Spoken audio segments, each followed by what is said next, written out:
A new exhibit has arrived on the walls of the Manchester Community Library, in the Hunter Community Room, and in the gallery space downstairs on the ground floor.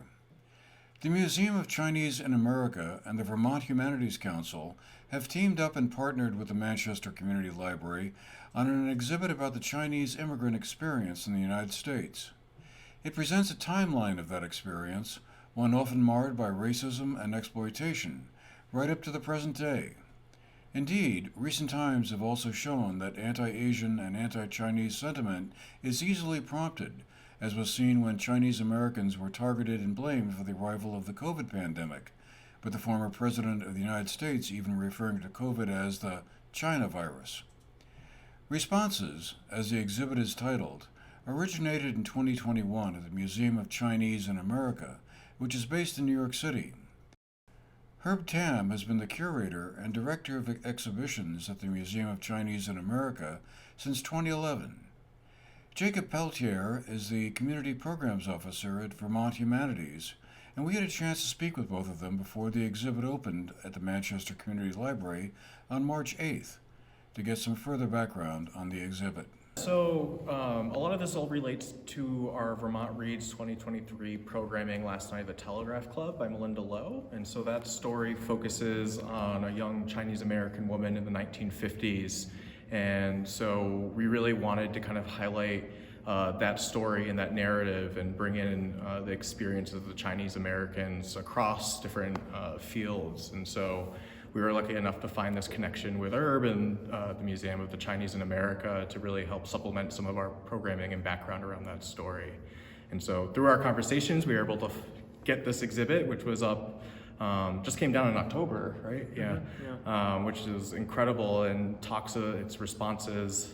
I don't remember the full title, but it talks about kind of the Asian American and Chinese American experience and the hate and racism that has evolved throughout the founding of the country up into modern times. And so it's really beautiful exhibit kind of highlighting those important narratives throughout history while also the multimedia aspect for it is something that really resonated with me, kind of seeing the juxtaposition of these handwritten pieces with the artwork and the videos and whatnot. It's really a powerful message that kind of goes through a lot of this history of the country.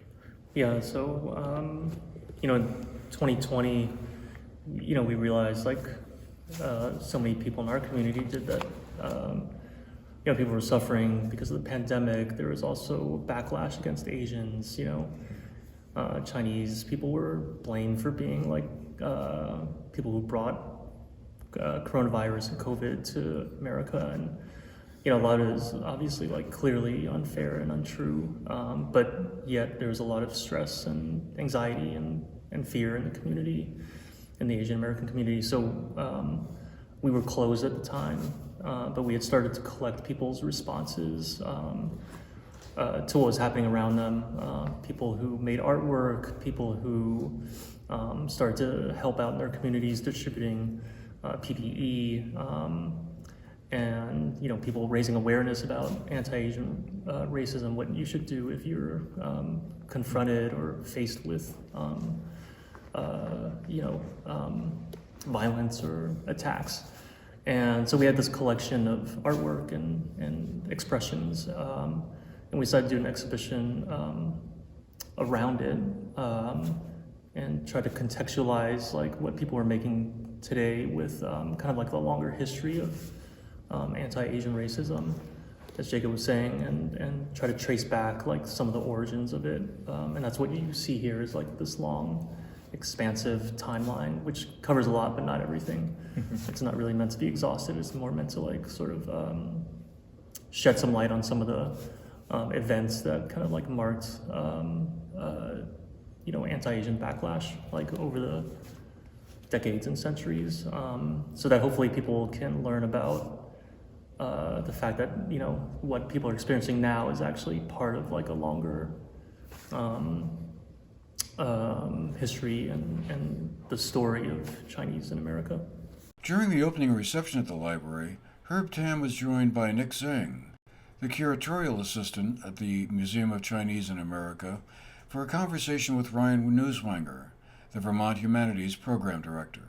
And so I had a chance to spend maybe about an hour and a half with the exhibit today thinking, and I want to say that I learned a lot. You know, I like to think that I'm someone who reads and approaches the world in a curious way. There were a few things that I knew, but an awful lot that I didn't. And so it landed pretty hard. I'm not sure if that was part of the intent, and I guess a lot depends on the viewer or the visitor, you know, and their identity and what they know and where they're coming from. I guess a question for either of you is, was there anything in putting this together that you didn't know, or that sharpened your understanding, or brought something into focus that you might have been aware of but hadn't really processed? I can try. Yeah, that's a great question. I mean, there's so much I learned in putting this timeline together, especially. For example, in the West, like, you know, after 1860, 1870, or really after 1880s, there were so many communities of Chinese people in the rural areas, you know, mining towns, towns that had formed because railroads were being built, you know, in the mountains there. And so many Chinese communities there were forcibly, you know, removed. They were driven out in these kind of race riots. And you know, if you go to the parts of the West Coast now, you know, Oregon, Montana, like Idaho, you'll see a lot of towns have like little markers kind of acknowledging the presence of like a Chinese community, and many of those were driven out in this kind of era of this debate about whether Chinese immigrants should still be allowed to enter into the U.S.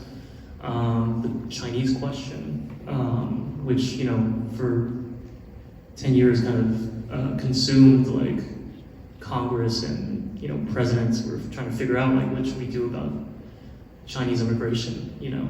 Ultimately resulted in the Exclusion Act of 1882, which like, you know, basically a law preventing Chinese immigration, unless you were like a merchant or a student or a teacher or something, or a tourist, but mostly like Chinese laborers were not allowed. And so, you know, what I learned was just how how pervasive this was, that Chinese communities were like driven out, like, and mostly rural communities, like, you know, towns probably not that much different from this town, where you had, you know, yeah, a sizable community, but, you know, kind of in a rural area. And, you know, in this community, there might have been like a small Chinese community, but many of them were driven out. So that was something that I didn't know was so pervasive. Responses, the exhibit, will be on display at the Manchester Community Library until April 19th. For the GNAT-TV News Project, I'm Andrew McKeever.